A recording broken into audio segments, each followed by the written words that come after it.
So it's the 29th of July 2010, and we have Fiona, and we have Andrew, and they're going to tell us a bit about their experience with their dog Harry, who had cancer and unfortunately passed away. Hi, my name's Fiona.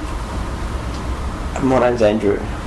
And we're a self-employed couple, just here today to talk about my beautiful dog Harry, who I got from a dog rescued from a dog pound about 10 years ago, 2000. I got Harry as a 10-week-old pup.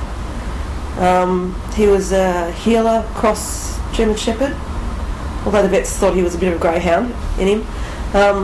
He always had a bit of a problem with his leg, but we'll get to that later. I've always loved animals, always. We've had dogs all our lives, mostly healers. Harry, there was something about him. He was just a special dog, and probably more special to me because he and I lived together for so long and knew each other really, really well. I don't know what else to say at the moment. Fee, could you please describe the diet your dog had prior to being diagnosed with cancer?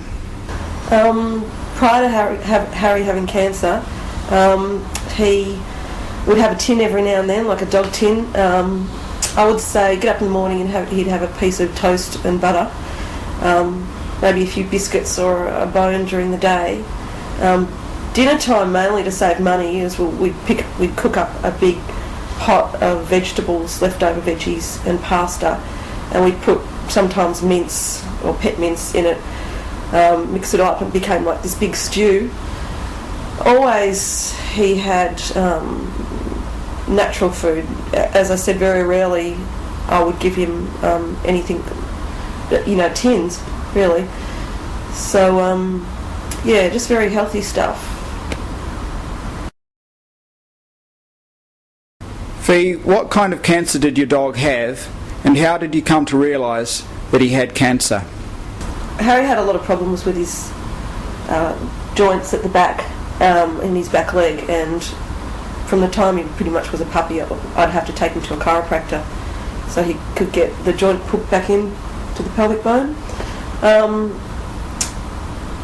We didn't actually know. We thought at this stage that his leg had popped out again of its socket, and so we took him to the chiropractor thinking that's what it was.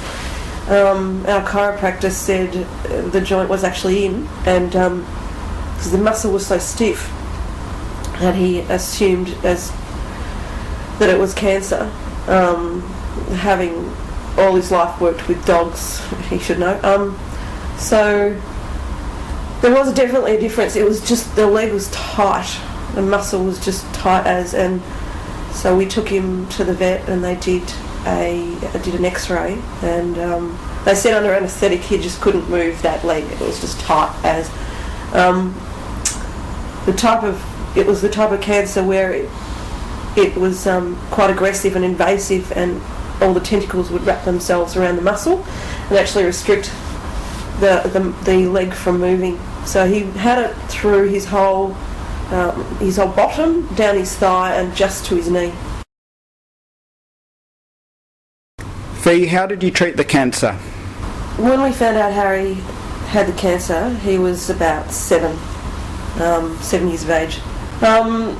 Still very short time, it just felt very short, and the initial, obviously, thing was shock and horror.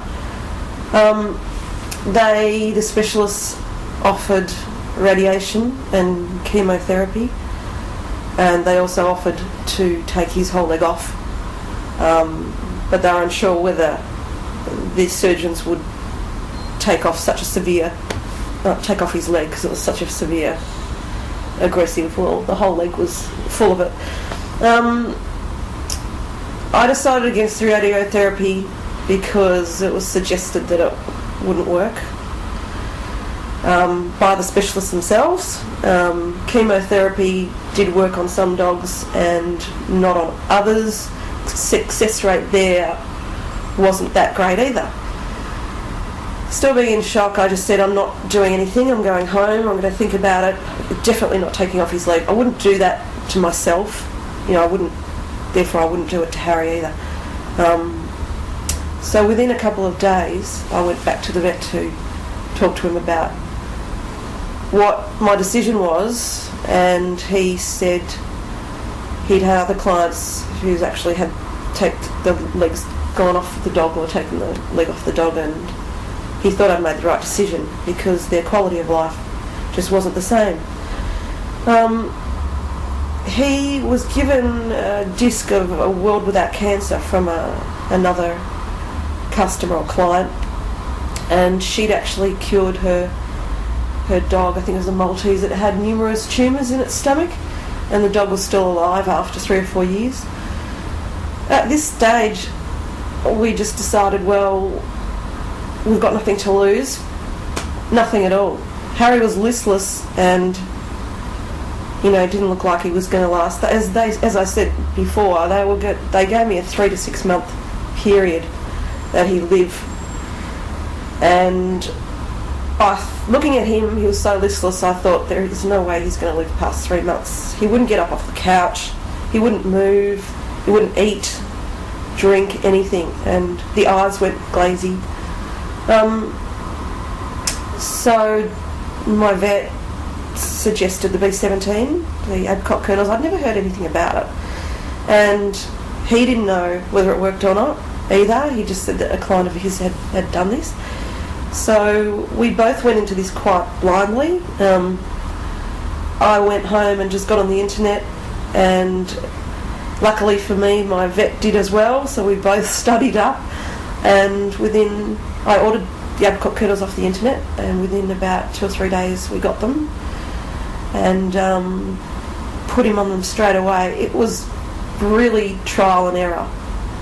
How many to give him for a start off. He was 30 kilos. Nobody really told me how many to give him. My vet and I had decided on about 12. So I'd read on the internet, right, what you do is you mash them up in a bit of banana or something, take away the bitterness. And I also read that you have to have a 5-hour break in between taking the dosages. So we decided on morning, noon and night. And he had 4, 4 and 4.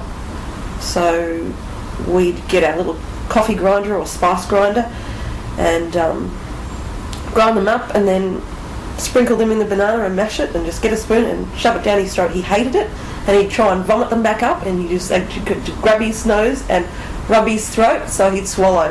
And you go, good boy. I mean, he was, he put up with everything. So we did that, and on top of that, by reading on the internet, we found out we had to give him vitamin C. How to give him vitamin C? I just went to a health food shop and bought a vitamin pill called Digestaid, which helped digestive enzyme, which would help him rid the body of the cancer. So it also had vitamin C in it, plus other things. The lady at the counter, after I told her my situation, said, well, because he's a dog and he's half a human, just give him half a tablet. So as I said, this is all trial and error.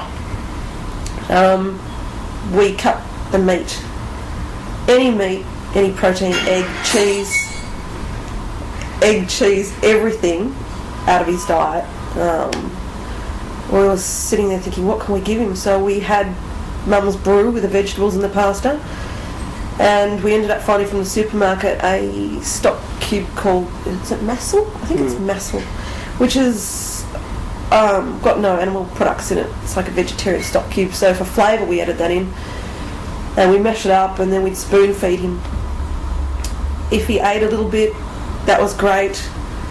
The more we got down him, if we could get the whole bowl down him in one day, we were lucky originally, within the first 2 weeks.